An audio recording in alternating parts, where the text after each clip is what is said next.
کہنے لگی اکیلے اکیلے کھا رہے ہیں مجھے نہیں کھلاتے. اللہ کے رسول اللہ نے فرمایا لو کھانا کھا لو تم. کہنے لگی نہیں ہرگز نہیں، جو لقمہ آپ کے ہاتھ میں ہے وہ لقمہ کھاؤں گی میں. تو اللہ کے رسول صلی اللہ علیہ وسلم نے اس کے منہ میں وہ لقمہ دے دیا جو اللہ کے رسول کے ہاتھ میں تھا. حیات الصحابہ میں حضرت نے نقل کیا ہے واقعہ. فرماتے ہیں کہ جیسے ہی اس کے منہ میں وہ لقمہ گیا، اس فاحشہ عورت کو، اس بری عورت کو حیا کی چادر نے اپنے اندر لپیٹ لیا، اور ایسی با حیا عورت ہو کر وہ مکے سے گئی، دنیا سے رخصت ہوئی. جب تک وہ زندہ رہی حیا کی چادر کے اندر لپٹی ہی رہی. یہ اخلاق، یہ معاملات، یہ معاشرہ ہے. میرے محترم دوستو، اس وقت ہم ان حالات کے اندر پھنسے ہوئے ہیں. مجموعی طور پر ہمارے حضرت جی یہ فرماتے ہیں کہ جیسے وہ 3 غار میں پھنسے ہوئے لوگ جن کا واقعہ بیان کیا جاتا ہے کہ 3 آدمی سفر کر رہے تھے، سفر کرتے کرتے ایک غار کے اندر انہوں نے رات گزارنے کا فیصلہ کیا. اب پتھر ہلا، اوپر سے پتھر ہل کر گرا غار کے اوپر، غار کا منہ بند ہو گیا. جب غار کا منہ بند ہو گیا اب نکلنے کا کوئی راستہ باقی نہ رہا. اب تینوں نے اپنے اپنا ایک ایک عمل اللہ کے سامنے پیش کیا. اب آپ دیکھیں اس میں کہیں تہجد نہیں ملے گی آپ کو. جی میں رات بھر اللہ کے سامنے کھڑا رہتا تھا، اے اللہ میں اتنی زکات، اے اللہ میں نے اتنی زکات دی تھی، میں نے اتنے روزے رکھے تھے، میں نے اتنی بار جا کر حج کیا تھا. بے شک سارے بڑے بڑے اعمال ہیں، اس میں کوئی شک کی بات نہیں، اور بنیاد ہے اسلام کی بنیاد، ان کا کوئی مقابلہ بھی نہیں کر سکتا. یہ بات ہمیں یاد رکھیں، ہلکا پر نہیں آنا چاہیے کسی کو. لیکن ان کے ساتھ ساتھ یہ بات ہم نے بیان کی. ایک نے معاملات کا علم بیان، اپنے معاملات کا نیکی بیان کی، ایک نے اپنے اخلاق کی نیکی بیان کی، ایک نے اپنے معاشرے کی نیکی بیان کی. سب سے پہلے نے اپنا معاملات، اخلاق اور معاشرہ بیان کیا. ایک نے کہا یا رسول اللہ، اے اللہ میرے ساتھ یہ بات پیش آئی، میرے بوڑھے والدین تھے، میں اپنے بوڑھے والدین کی خدمت کیا کرتا تھا، میں بکریاں چرایا کرتا تھا، بکری چرا کر جب واپس آیا کرتا تھا تو دیکھا کرتا تھا میرے بوڑھے والدین کو میں سب سے پہلے دودھ پلایا کرتا تھا. ایک دن مجھے واپس آنے میں دیر ہو گئی، میرے بوڑھے والدین سو گئے، میں ساری رات دودھ کا پیالہ لیے ان کے پاس کھڑا رہا، جب تک انہوں نے اٹھ کر دودھ نہیں پیا میں نے اپنے بچوں کو دودھ نہیں پلایا. کس کا حق ہے؟ والدین. آج ہمارا ماحول ایسا بن چکا ہے جیسا جانوروں کا ماحول ہوتا ہے. جانور جنگل میں جانور ہوتا ہے نا، بہن کو نہیں جانتا بہن کون ہے، بھائی کو نہیں جانتا بھائی کون ہے، ماں کو نہیں جانتا ماں کون ہے، بیٹے کو نہیں جانتا بیٹا کون ہے. جیسا جنگل میں رہنے والے جانوروں کا ماحول ہے ایسے ہمارے گھروں کا ماحول بنا ہوا ہے. کیا مقام والدین کا ہے، کیا مقام اولاد کا ہے، کیا مقام پڑوسیوں کا ہے، کیا مقام بیوی کا ہے. انزل الناس منازلہم، ہر ایک کو اس کے مقام پر رکھنا. علماء نے ظلم کی جو تعریف کی ہے وہ یہی کی ہے، وضع شیء فی غیر محلہ، چیز کو اس کی جگہ کے علاوہ میں رکھنا ظلم ہے. جتنا ظلم ہم رشتوں میں کرتے ہیں کسی چیز میں نہیں کرتے. جتنا ظلم ہم کس میں کرتے ہیں؟ رشتوں میں کرتے ہیں. ایسا ظلم نہیں کرتے. ولا تقل لهما اف ولا تنهرهما وقل لهما قولا كريما واخفض لهما جناح الذل من الرحمة وقل رب ارحمهما كما ربياني صغيرا. قرآن بیان کر رہا ہے کہ اپنے والدین کو اف تک بھی نہ کہو. اف تک تفسیر مظہری کے اندر یہ بات نقل کی گئی ہے کہ سب سے ہلکا کلمہ جو زبان پر آتا ہے وہ اف ہوتا ہے. اللہ نے فرمایا اپنے والد کو اف تک مت کرو.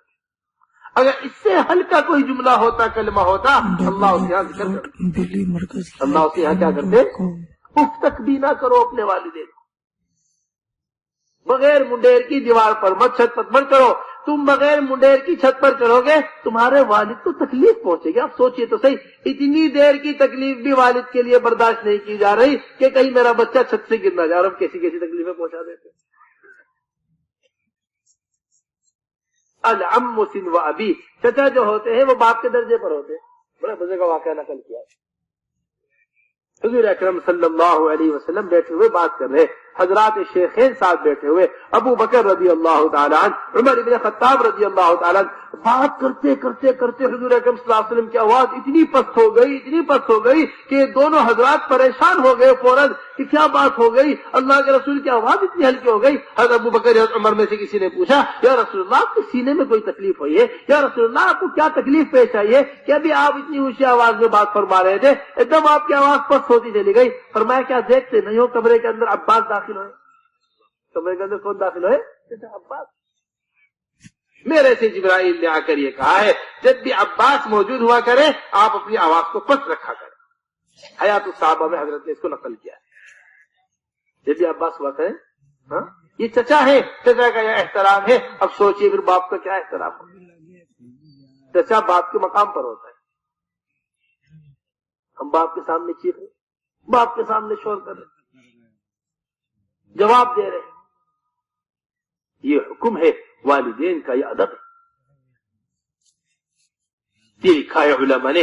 حضور اکرم, یہ حدیث شریف کے اندر ہے, حضور اکرم صلی اللہ علیہ وسلم کے بعد ایک صحابی آئے, یا رسول اللہ میں دنیا میں کس کے اوپر احسان کروں سب سے زیادہ؟ فرمایا اپنی ماں پر سب سے زیادہ احسان کر. یا رسول اللہ اس کے بعد کس کے اوپر احسان کروں؟ فرمایا اپنی ماں پر احسان کر. یا رسول اللہ اس کے بعد کس کے اوپر احسان کروں؟ فرمایا اپنی ماں پر احسان کر. یا رسول اللہ اس کے بعد کس کے اوپر احسان کروں؟ چوتھی مرتبہ میں فرمایا اپنے باپ کے اوپر احسان کرو. کتنی مرتبہ میں؟ چوتھی مرتبہ میں. علماء نے یہ لکھا ہے 3 تکلیفیں ماں ایسی اٹھاتی ہے اپنے بچے کے لیے کہ ان 3 تکلیفوں میں سے ایک تکلیف بھی باپ نہیں اٹھاتا. یہ ماں کا مقام ہے. یہ کس کا مقام ہے؟ ماں کا مقام. سب سے پہلی تکلیف 9 مہینے تک بچے کو اپنے پیٹ کے اندر رکھتی ہے, حمل کی تکلیف اٹھاتی ہے. نمبر دوسری تکلیف اس کی ولادت کی تکلیف اٹھاتی ہے. جو درد کی لہریں ولادت کے وقت اٹھتی ہیں, جو درد کی لہریں, ان درد کی لہروں کا کوئی حق ادا نہیں کر سکتا. ایک صاحب آئے جی میں اپنی ماں کو 6 میل اپنی پیٹھ پر بٹھا کر چلا ہوں. ایسا گرم زمین تھی کہ اگر گوشت ڈال دیا جاتا, اتنی گرم زمین تھی کہ گوشت پک کر تیار ہو جاتا. کیا میں نے اپنی ماں کا حق ادا کر دیا ہے؟ فرمایا نہیں. جو اس کی ولادت, تیری ولادت کے وقت اس کی لہریں اٹھی تھی درد کی, کسی ایک لہر کا بھی حق ادا نہیں ہوا. کسی ایک لہر کا بھی کیا حق نہیں ہوا؟ حق ادا نہیں ہوا. پھر نمبر تیسری چیز وہ جو اٹھاتی ہے وہ دودھ پلانے کی تکلیف. تو میرے محترم دوستو سمجھو کیا اخلاق معاملات حضور اکرم صلی اللہ علیہ وسلم کے پڑوسیوں کے ساتھ, گھر والوں کے ساتھ, بچوں کے ساتھ. علی بن ابی طالب داخل ہوئے, حضرات حسنین کے ساتھ کھیل رہے, حضور اکرم اپنے بچوں کے ساتھ کھیل رہے. دیکھیے تصور کر سکتا ہے. چہرے کا رنگ بدل جایا کرتا تھا جس وقت خطبہ دیا کرتے تھے, رگیں مبارک پھول جایا کرتی تھی آنکھیں حضور اکرم صلی اللہ علیہ وسلم کی, اور حضور اکرم صلی اللہ علیہ وسلم کا چہرے کا رنگ بدل جایا کرتا تھا جس وقت حضور اکرم صلی اللہ علیہ وسلم خطبہ دیا کرتے تھے. کن نذیر العریان, جیسا کوئی ننگا ڈرانے والا ہو, زبردست طریقے سے ڈرانے والا ہو, ایسا خطبہ دیا کرتے, کیفیت ہو جایا کرتی. خطبہ دے رہے, حسنین میں سے کوئی باہر نکلے, چادر سے الجھے اور زمین پر گر گئے, دوڑے ہوئے گئے, حضور اکرم صلی اللہ علیہ وسلم خطبے کے دوران اٹھا کر سینے سے لگا دیا. یہی بھول گئے کہ میں خطبہ دے رہا ہے. ہم کوئی تصور بھی نہیں کر سکتے ان ساری چیزوں کو. سجدے کو لمبا کر دیا, بچوں میں سے کوئی کمر کے اوپر بیٹھا ہوا. حضور اکرم صلی اللہ علیہ وسلم گھر میں داخل ہوئے, اونٹ بنے ہوئے اللہ کے رسول حضرات حسنین رضی اللہ عنہما, وہ اونٹ کے اوپر, وہ حضور اکرم صلی اللہ علیہ وسلم کے اوپر سوار ہیں. حضور اکرم صلی اللہ علیہ وسلم کے مبارک بار لمبے لمبے ہیں, انہیں 2 حصوں میں تقسیم کیا ہوا ہے, دونوں کو انہوں نے پکڑا ہوا ہے. اللہ کے رسول اونٹ کی آواز نکال رہے ہیں, بچوں کے ساتھ گھر کے اندر کھیل رہے ہیں. سوار ہو داخل ہو کر علی بن ابی طالب نے فرمایا سبحان اللہ, تم نے کیا عمدہ سواری پائی ہے. حضرت اللہ کے رسول نے فرمایا سوار بھی بڑے ہی عمدہ ہے, سوار بھی بڑے عمدہ ہے. حضرت نے حیات الصحابہ میں واقعہ نقل کیا ہے. میرے محترم دوستو سمجھو یہ حقوق ہے بچوں کے, یہ پڑوسیوں کے حق ہے. عمر بن خطاب رضی اللہ تعالیٰ عنہ نے ایک صاحب کو گورنر متعین کیا, علاقے کا گورنر. اب یہ کہا بھئی جب تیاری ہو جائے ساری, گورنری کے واسطے جانے لگو تو ہمارے سے پرچہ لے کر جانا, ہم مہر لگا دیں گے کاغذ کے اوپر, وہ مہر لگوا کر لے کر جانا. اب وہ پرچہ لے کر, وہ گورنر کا کاغذ لے کر, اونٹ کے اوپر سارا سامان رکھ کر تیار کر کر اس ملک میں جانے لگے تو امیر المومنین کے پاس آئے. ابھی امیر المومنین مہر لگا ہی رہے تھے گورنر کے پرچے کے اوپر, ان کے گورنر بننے کے اوپر. اتنے میں ایک بچی اندر سے بھاگی جا رہی, چھوٹی سی بچی. عمر بن خطاب نے پرچہ ایک طرف رکھا, بچی کو اٹھا کر پیار کیا, اپنی بچی کو گود میں بٹھایا, اپنی بچی کے ساتھ دل لگی کی باتیں کی, اس کے ساتھ کھیلے, اس کے ساتھ خوش ہوئے. دیکھ امیر المومنین کیا کر رہے ہیں, یہ بھی کوئی کرنے کے کام ہے. 10 بچے ہیں میرے, 10 بچے, میں نے آج تک کسی بچے کو پیار نہیں کیا, میں نے آج تک کسی بچے کو نہیں دیکھا اپنے فوراً پرچے کو اٹھا کر اسی جگہ پر پھاڑ دیا۔ یہ فرمایا کہ جو آدمی اپنے بچے کو پیار نہ دے سکے وہ رعایا کے بچوں کو کیا پیار دے گا؟ وہ پڑوسیوں کو کیا پیار، کسی اور کو کیا پیار، رعایا کو کیا پیار دے؟ ارے سمجھ رہے بات کو نہیں سمجھ رہے؟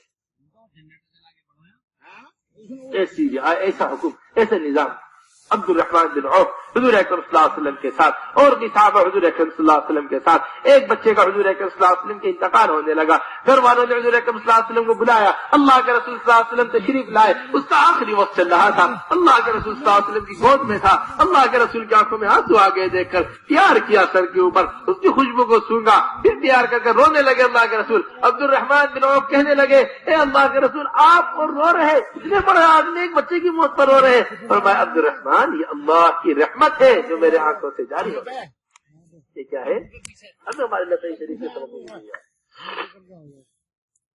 میرے محترم دوستو، گناہوں نے دلوں کو سخت کر دیا ہے، نفرتیں ہیں، عداوتیں ہیں، دشمنیاں ہیں، حسد ہے، کینہ ہے، برائیاں دلوں کے اندر بھری ہوئی ہیں، یہ دلوں کی تنگیاں ہیں جنہوں نے ان ساری چیزوں کو ختم کر دیا۔ سلامت الصدر من الغش والحسد، حضرت نے حیات الصحابہ میں باب بیان کیا، اس سے حسد سے کینے کا صاف دل کا صاف ہونا، برائیوں سے دل کا صاف ہونا، سب چیزوں سے دل کا صاف ہونا۔ بڑے مزے کا واقعہ لکھا ہے حضرت عبداللہ بن عمرو بن عاص،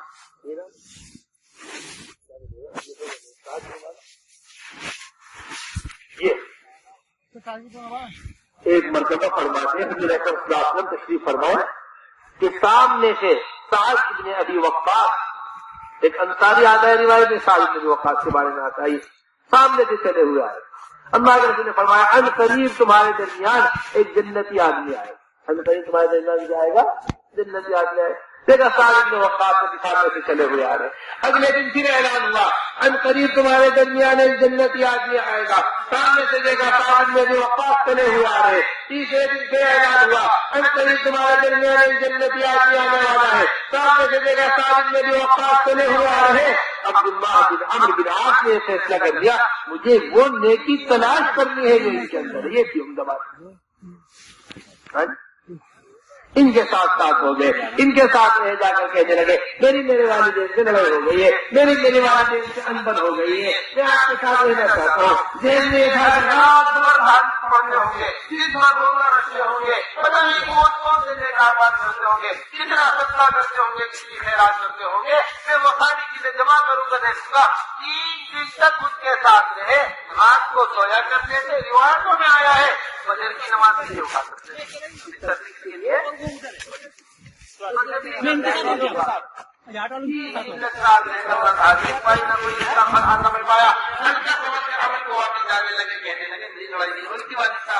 بات یہ تھی میں تو وہ نیکی تلاش کرنے آیا تھا، وہ نیکی دیکھنے آیا تھا جو آپ کے پاس۔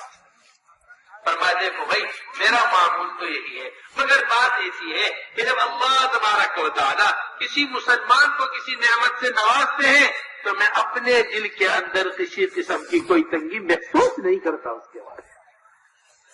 یہ ہمارے دلوں کی تنگی ہے جنہوں نے ہمیں اپنوں سے دور کر دیا ہے۔ شوہر بیوی کا چہرہ نہیں دیکھنا چاہتی، بیوی شوہر کا چہرہ نہیں دیکھنا چاہتا، بھائی بھائی کا چہرہ نہیں دیکھنا چاہتا، بھائی بھائی سے واپس نہیں بات۔ وجہ یہ ہے کہ ہمارے درمیان جو محبت ہے وہ اغراض کی محبت ہے،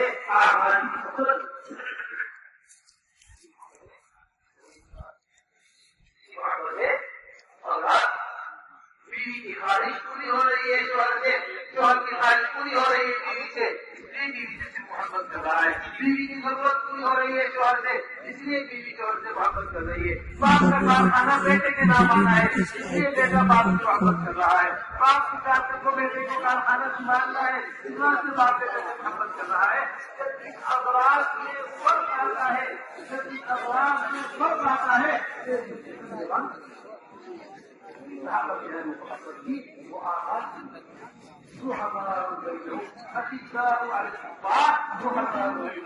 آپس میں رحیم، آپس میں مہربان، آپس میں درگزر، یہ اعمال کی جو محبت ہے یہ ایمان پر عمل چاہتی ہے۔ ان الذین آمنوا وعملوا الصالحات سيجعل لهم الرحمن ودا، جو آدمی ایمان لاتا ہے اللہ پر اور عمل خیر کرتا ہے، اللہ ان کے درمیان بت پیدا کر دیتے ہیں۔ علماء نے جو ان کی تشریح کی ہے وہ یہ کی ہے کہ ان کہتے ہیں